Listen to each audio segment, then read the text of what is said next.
fight to remember.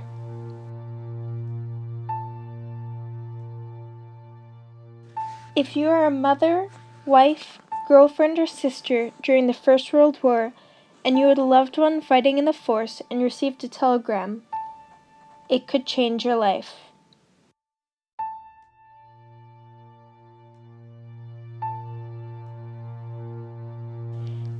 That's what happened to Ellen P. Grant on September 2nd, 1918, when she found out her son had been wounded at the front and fallen ill.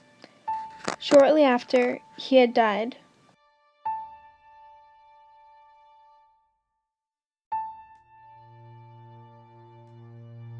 Charles Arnold Grant was only 38 years old when he had died. He, along with 1 million other soldiers, who were either wounded or died during the Battle of the Somme. That is the reason why they call the Battle of the Somme the bloodiest battle, or bloodbath. And as many people look back on it, they believe the battle wasn't worth the devastation, especially for Canadians, who were joined with Britain, fighting for land against the Germans, who in the end actually gained 10 kilometers.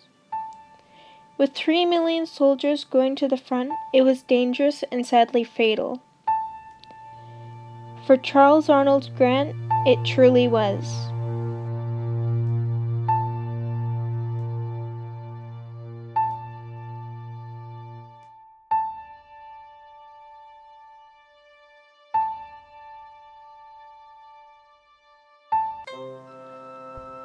Charles was born in Paris, Ontario on May 1st, 1880, his father being Dr. James Grant and his mother Ellen P. Grant.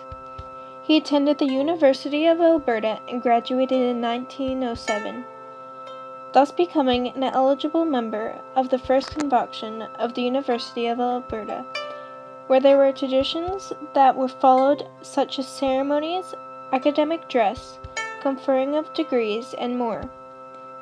This led him to becoming a partner in the law firm Parker, Grant, Freeman, and Abbott, where he was a lawyer.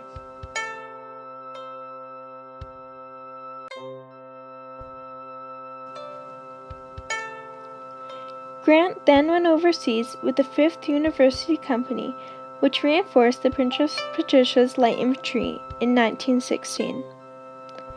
Princess Pat's Light Infantry was a unique regiment that was created by businessmen to go overseas.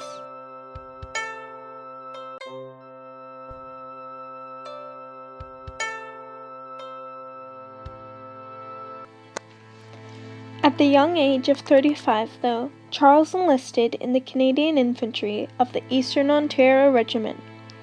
This was also known, or formerly known as the Battalion. Battling in the Second Battle of the Somme in 1916, where more than 3 million men fought in this battle and 1 million men were wounded or killed.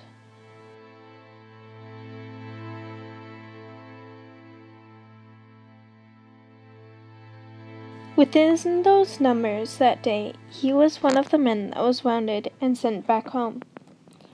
After a long convalescence, though, he was able to rejoin his unit. He joined them in the early part of 1917.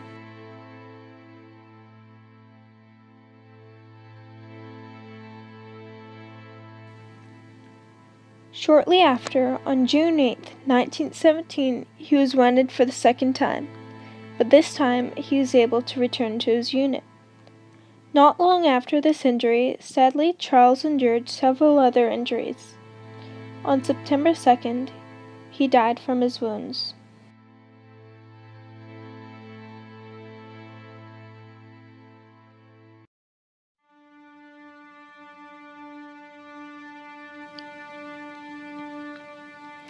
In a newspaper article published in the Toronto Star on September 5, 1918, there was an article about Charles and how he died on the front.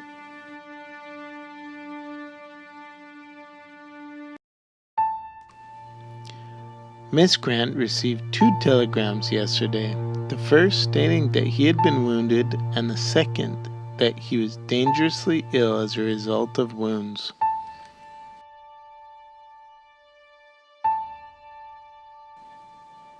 Just imagine having to go through that and finding out that your son had died.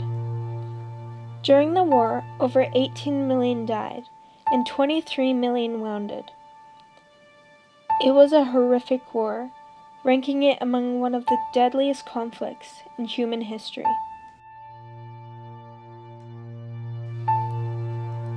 Though the war was devastating and so many lives were lost, it made Canada into its own nation.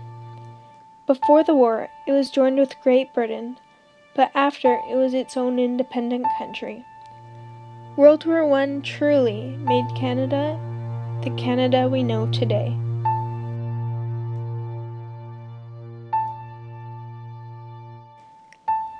I would like to thank Charles Arnold Grant's family, as well as the websites that helped me get information, such as Veterans of Canada and Canadian War Projects, along with the other resources which will be listed in the description.